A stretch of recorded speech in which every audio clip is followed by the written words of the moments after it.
Come in. Come in.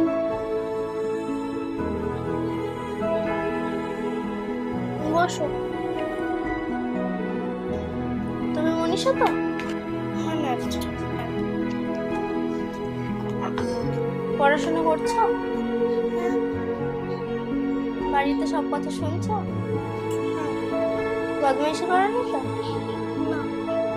বাবা মায়ের সব কথা শুনছো? ঠিক করে ভেবে বলো।